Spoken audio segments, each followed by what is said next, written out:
क्या आपने कभी सोचा है कि आप किस तरह से सोचते हैं? आप अपनी प्रॉब्लम्स को किस तरह से सॉल्व करते हैं? या फिर क्या आप थोड़ा हटकर सोचते हैं बाकी लोगों से? आपको क्या लगता है कि आप एक पॉजिटिव थिंकिंग रखने वाले इंसान हैं या फिर नेगेटिव थिंकिंग रखने वाले इंसान? तो ये वीडियो आपको आपके सोचने के तरीके पर आज सोचने के लिए मजबूर कर देगा। नमस्ते दोस्तों, गुरु स्मृति में आपका स्वागत है। आज के वीडियो में हम इनसाइड चाणक्यस माइंड बुक के कुछ इंपॉर्टेंट लेसन्स के बारे में बात करेंगे। चाणक्य ने एक कॉन्सेप्ट बनाया था जिसे आविंशिकी कहते हैं। आविंशिकी को समझने के लिए आपको एक कहानी समझनी होगी। एक छोटा सा मासूम बच्चा था।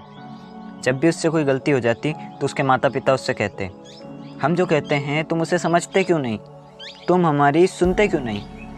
बड़े होने पर जब वो स्कूल गया तो वहाँ उसे एग्ज़ाम के लिए प्रिपेयर किया गया, कुछ सिखाने के लिए नहीं। जब उसके मार्क्स कम आते तो टीचर उससे कहती, तुम ठीक से सोचकर लिखते क्यों नहीं, मैं जो कहती हूँ उसे ठीक से याद नहीं करोगे तो एग्ज़ाम और लाइफ में हमेशा फेल होते रहोगे। समय के साथ बच्चा टीनेज की उम्र में आया। अब टीनेज में आने के बाद क्या होगा? वही जो तुम्हारे, मेरे और बाकी सभी बच्चों के साथ होता है। उसे एक लड़की पसंद आई, लेकिन कुछ समय बाद उसने उस लड़की के साथ ब्रेकअप कर लिया। अब क्या होना था? उसके दोस्तों ने कहा, हमने तो पहले ही कहा था उस लड़की के चक्कर में मत पड़ो, तुमने हमारी बात सुनी ही नहीं।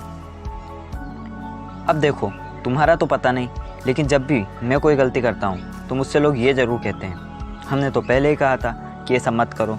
शायद आपके साथ भी ऐसा होता हो। चलो स्टोरी कंटिन्यू करते हैं। बड़े होने के बाद उसने पढ़ाई कंप्लीट की और एक कंपनी में उसकी जॉब लग गई। उसके बॉस ने कहा, बेस्ट रिज़ल्ट अचीव करने का ये सबसे बेस्ट तरीका है, इसे फॉलो करो और तुम्हें प्रमोशन ज़रूर मिलेगा। कुछ समय के बाद उसने शादी की और सेटल हो गया। अब उस पर उसकी वाइफ और बच्चों के साथ कई और जिम्मेदारियां आ गई थी। उसके घर के बड़े उससे कहते थे, हमेशा अपनी ड्यूटी को याद रखना, इसमें तुम्हें अपने आप को पूरी तरह से समर्पित करना होगा। समय बीतता गया, उसके बच्चे बड़े हुए और उन्होंने अपनी फैमिली की शुरुआत की। अब उसके रिटायर होने का टाइम आ गया था।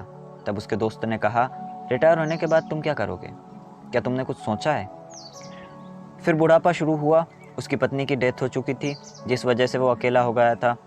उसके बच्चे, पोते पोतियाँ सब अपनी लाइफ में मस्त थे बिजी थे। उसके ऊपर ना कोई जिम्मेदारी थी और ना ही करने के लिए कोई वर्क। अब उसके पास अपनी ज़िंदगी और बीते हुए समय के बारे में सोचने के लिए टाइम ही टाइम था। उसकी पूरी लाइफ उसकी आंखों के सामने एक मूवी की तरह चलने लगी। उसे वो दिन याद आने लगे जब वो बच्चा था, फिर एक टीनेजर, उसके बाद प्रोफेशनल, फिर एक पति और पिता। पहली बार उसे एहसास हुआ कि पूरा जीवन उसको दूसरों ने बताया था कि उसे कैसे सोचना है।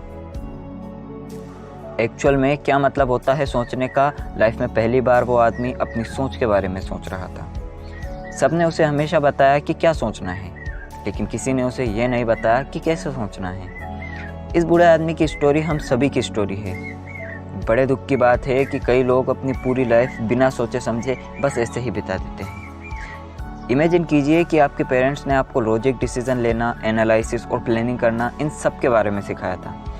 उस सिचुएशन में आपकी ज़िंदगी बिल्कुल अलग होती। तब सिर्फ ज़रूरत पड़ने पर ही आप दूसरों की सलाह लेते, लेकिन ज़्यादातर समय आप खुद सोच समझ कर डिसीज़न लेते। आप राय लेने के लिए किसी और पर डिपेंडेंट नहीं होते। आपको रिस्क कैलकुलेट करना आता और आप खुद को फेलियर से बचा सकते थे। ये सब आपको आविंशिकी या प्रैक्टिकल थिंकिंग के बारे में सिखाएगी। आप इसे थिंकिंग की फ़िलोसफी भी कह सकते हैं। आविंशिकी सोचने का प्रोसेस है।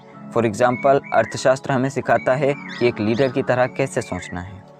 एक बात हमेशा याद रखिए, आप अपने सोचने के तरीके को चुन सकते हैं। चाणक्य ने हमें सोचने के कई तरीकों के बारे में बताया है, जिन्हें हम अपनी डेली लाइफ में अप्लाई भी कर सकते हैं। आप अपनी ज़रूरत के हिसाब से थिंकिंग के अलग अलग तरीक़ों को यूज़ कर सकते हैं। एक बात क्लियर कर दूं कि आविंशिकी पॉजिटिव या नेगेटिव थिंकिंग के बारे में नहीं है, ये रियलिस्टिक थिंकिंग के बारे में है। अगर आप आविंशिकी सीख जाएंगे तो आप एक प्रैक्टिकल इंसान होंगे। तो आइए सोचने के बारे में सोचने की पढ़ाई को स्टार्ट करते हैं। Types of thinking. First, alternative thinking means एक प्रॉब्लम के कई सॉल्यूशन हो सकते हैं। फॉर एग्जाम्पल, अगर आप मनी प्रॉब्लम से गुजर रहे हैं तो आप हार्ड वर्क करके ज़्यादा पैसे कमा सकते हैं, या फिर किसी दोस्त से हेल्प ले सकते हैं, या बैंक से लोन ले सकते हैं, या अपना सामान बेचकर अपनी प्रॉब्लम को सॉल्व कर सकते हैं। इसी तरह कई प्रॉब्लम्स को एक सॉल्यूशन के साथ सॉल्व किया जा सकता है। फॉर एग्ज़ाम्पल, अगर कोई कंपनी बहुत सारी प्रॉब्लम्स को एक साथ फेस कर रही है तो उसका बस एक ही सॉल्यूशन है, और वो सॉल्यूशन है एक बेस्ट लीडर का गाइडेंस। इसे अल्टरनेटिव थिंकिंग कहते हैं। ये तब होता है जब प्रॉब्लम और सॉल्यूशन दोनों आपके माइंड में हों। अगर आप इसे सोच समझकर यूज़ करने लगते हैं तो आप अपनी लाइफ में आने वाली कोई भी प्रॉब्लम को आसानी से सॉल्व कर सकते हैं। लेकिन ऐसा होता नहीं है।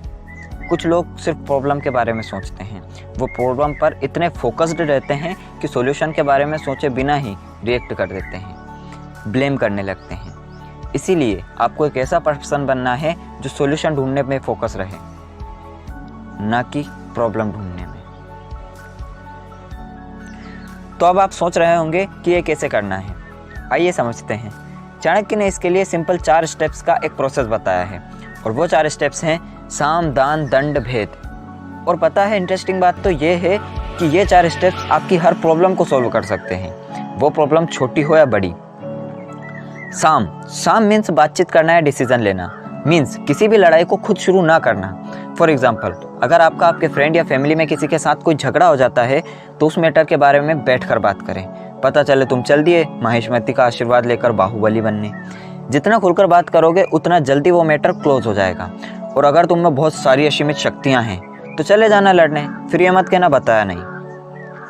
और हाँ, अगर बैठकर बातचीत करने का सोच रहे हो तो कोई ऐसा सॉल्यूशन निकालना जिसमें दोनों का कुछ ना कुछ फ़ायदा हो। पता चले तुम अपना भला करके आ जाओ। ऐसा करने से तो और प्रॉब्लम बढ़ जाएगी। कुछ ऐसा करना जिससे दोनों के लिए विन विन सिचुएशन हो। दान मीन्स कोई गिफ्ट देना। ये ह्यूमन नेचर होता है कि अगर कोई उसे गिफ्ट दे तो उसे खुशी होती है। अब अगर तुम उनमें से हो जिसने आज तक किसी को कोई गिफ्ट नहीं दिया तो भाई गिफ्ट देना सीख लो। एक बात क्लियर कर दूं, ये रिश्वत देना नहीं है, क्योंकि यहाँ दोनों पार्टीज़ का कुछ ना कुछ फ़ायदा होता है, मीन्स म्यूचुअल गेम। अगर आप किसी को गिफ्ट देते हैं तो वो भी आपको बदले में कुछ देना चाहेगा, अगर वो एक बहुत ज़्यादा हाई लेवल का कंजूस आदमी ना हो तो। दंड मीन्स पनिशमेंट देना। जब पहले 2 स्टेप्स काम ना करें तो इसका यूज़ करना पड़ता है। भेद मीन्स डिवीज़न। ये सबसे लास्ट में आता है। अगर आपने सब कुछ करके देख लिया, साम, दान, दंड, तो फिर आप इसको यूज़ कर सकते हैं। प्रॉब्लम का एनालिसिस करके किसी ऐसे इंसान को ढूंढिए जो आपकी बात से एग्री करता हो। मैक्सिमम टाइम में दोनों पार्टीज अलग अलग हो जाती है, इसीलिए इसको भेद कहा जाता है। अब आपको जैसे ज़रूरत लगे वैसे इन सबको यूज़ कर सकते हैं। फॉर एग्जाम्पल, मान लीजिए एक आदमी आपके पास आता है और बिना कुछ बोले आपको मारने लगता है, तो इस कंडीशन में आपको कौन सी स्टेप का यूज़ करना चाहिए? सही समझे, दंड का। और अगर आप बाकी कंडीशन यूज़ करके हैंडल कर सकते हैं तो आपकी मर्जी। चाणक्य कहते हैं कि जो लोग फ्रेंडली होते हैं आप उन्हें साम या दान से जीत सकते हैं, लेकिन जो लोग टेढ़े होते हैं उनके लिए दंड और भेद की व्यवस्था है। Second, leadership thinking. चाणक्य ने ऐसी बहुत सारी आदतों और व्यवहार के बारे में बताया है जो एक किंग या लीडर में होना चाहिए। एक राजा को अपने से ज़्यादा अपने लोगों की प्रोग्रेस के बारे में कॉन्शियस रहना चाहिए। उसके लिए अपनी खुशी से ज़्यादा अपने लोगों की खुशी मैटर करना चाहिए। ये महान लीडर्स की लीडरशिप थिंकिंग है। अगर आपको इसे ईजी वे में समझना है तो मान लीजिए कि पेरेंट्स लीडर हैं और बच्चे followers. Third, lateral thinking. Lateral thinking को समझने का सबसे बेस्ट एग्जाम्पल है चेस। इस शानदार स्ट्रेटेजिक गेम की शुरुआत इंडिया से हुई थी। चेस का ओरिजिनल नेम चतुरांग है। चेस के हर वर्ड का एक मीनिंग है। C chariot, H horse, E elephant, S soldier, S soldier. Chess में दोनों प्लेयर्स को सब कुछ सेम दिया जाता है, लाइक घोड़े, हाथी, सिपाही। हर पीस को एक पर्टिकुलर जगह पर रखा जाता है और हर पीस की एक अलग चाल होती है। दोनों प्लेयर्स के पास बराबर प्रॉफिट और लॉस होते हैं। डिपेंड करता है कि वो कौन सी स्ट्रेटेजी का यूज़ करते हैं जीतने के लिए। सब कुछ सेम होने के बाद भी इस गेम में एक पर्सन की जीत होती है और दूसरे की हार।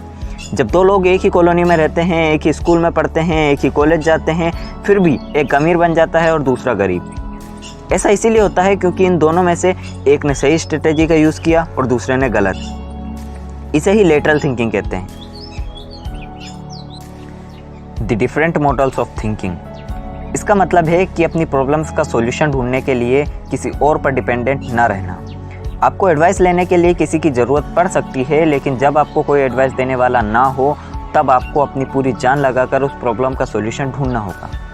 अब आप सोच रहे होंगे कि आप ऐसा कैसे कर सकते हैं। ऐसा करने के लिए आपको राजा ऋषि बनना होगा। राजा मीन्स लीडर और ऋषि मीन्स थिंकर। एक आदर्श राजा होने के लिए इंसान को एक फिलोसोफर, स्पिरिचुअल और डीप थिंकर होना चाहिए। इसके साथ उसमें सफिशिएंट नॉलेज भी होना चाहिए। एक राजा ऋषि बनने के लिए फर्स्ट पॉइंट, मन की नेगेटिव क्वालिटीज़ को दूर करना। और ये नेगेटिव क्वालिटीज़ हैं लोभ, लालच, गुस्सा, अहंकार, लापरवाही। लोभ, किसी भी चीज़ में अति। लालच, ज़रूरत से ज़्यादा किसी चीज़ की चाहत। गुस्सा, खुद पर कंट्रोल खो देना। अहंकार, अपने आप को दूसरों से ऊपर देखना। लापरवाही, बिना सोचे समझे कोई काम करना। एक अच्छा लीडर बनने के लिए अपने अंदर की सभी नेगेटिव क्वालिटीज़ को ख़त्म करना बहुत ज़रूरी है। सेकंड पॉइंट, जोश या उमंग। अगर एक लीडर जोशीला है तो उसके फॉलोअर्स में भी जोश ऑटोमेटिक आ जाता है और फिर वो खुद आगे आके कई एक्टिविटीज़ में पार्टिसिपेट करते हैं। थर्ड पॉइंट, अपनी ड्यूटी को पूरा करना। एक राजा एग्जाम्पल सेट करके लीड करता है, अपनी सभी ड्यूटीज़ को पूरा करता है ताकि लोग भी अपनी जिम्मेदारी को समझ सकें और उसे पूरा करें। Fourth point, good relationship. एक लीडर में अच्छाई और ईमानदारी होनी चाहिए। उसे लोगों के सामने ही नहीं बल्कि अकेले में भी लोगों के साथ अच्छा व्यवहार करना चाहिए। एक लीडर को उसके फॉलोअर्स की इंपॉर्टेंस समझना चाहिए क्योंकि बिना फॉलोअर्स के कोई लीडर नहीं बन सकता। धन्यवाद।